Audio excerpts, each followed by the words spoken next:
अगर आप fish oil supplement start करने की सोच रहे हैं तो आपको इन चीज़ों का ध्यान रखना बहुत ज़रूरी है। नंबर 1, EPA प्लस DHA की मात्रा।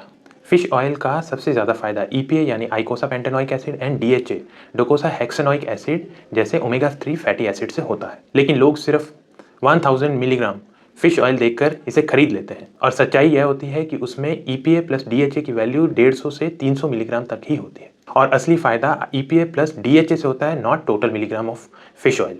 इन जनरल आपकी daily requirement around 300 to 500 milligram of EPA plus DHA रहती है और अगर आपको हार्ट डिजीज़ है या फिर ट्राइग्लिसराइड लेवल्स हाई हैं तो इससे ज़्यादा मात्रा की ज़रूरत पड़ती है, लेकिन वह आपको डॉक्टर की राय पर ही लेनी है। तो लेबल पर EPA प्लस DHA का लेवल ज़रूर चेक करें। Second, form of fish oil.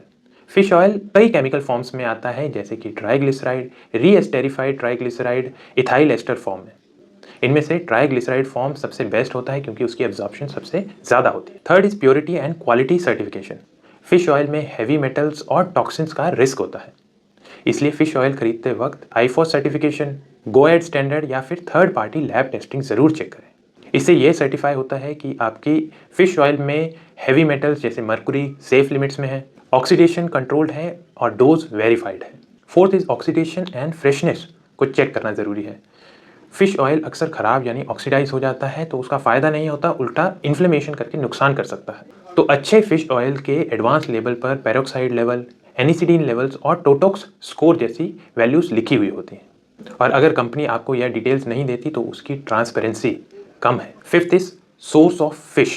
अच्छे फिश ऑयल छोटी मछलियों जैसे सार्डिन्स, मर्करेल, हेरिंग जैसी मछलियों से बनते हैं, लेकिन अगर आपकी फ़िश ऑयल में लिखा है कि मरीन ऑयल, फिश ब्लेंड या फिर लार्ज फिश तो इन्हें अवॉइड करें क्योंकि लार्ज फिश में टॉक्सिन्स ज़्यादा होते हैं। सिक्स्थ, फिश या लिक्विड्स में चुनाव कैसे करें।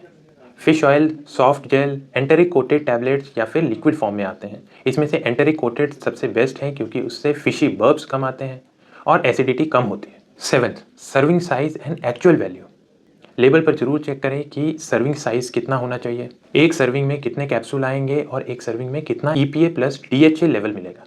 एट्थ, फिश ऑयल को कब और कैसे लेना है। फिश ऑयल को यूजुअली खाने के साथ, फैट रिच खाने के साथ लेना सबसे बेस्ट होता है क्योंकि इससे एसिडिटी कम होती है, फिशी बर्ब्स कम होते हैं। और अंत में अगर आपको कोई ब्लीडिंग डिसऑर्डर है, ब्लड थिनर पर है, कोई सर्जरी प्लान है, आपको फिश या शेल फिश से कोई एलर्जी है, आप प्रेग्नेंट हैं या फिर ब्रेस्ट फीडिंग कर रहे हैं तो डॉक्टर की सलाह के बिना ये स्टार्ट मत कीजिए। तो फिश ऑयल एक सप्लीमेंट है, कोई मेडिसिन नहीं और हर किसी को इसकी ज़रूरत नहीं होती। फिश ऑयल स्टार्ट करने से पहले एक बार लेबल ज़रूर पढ़ें।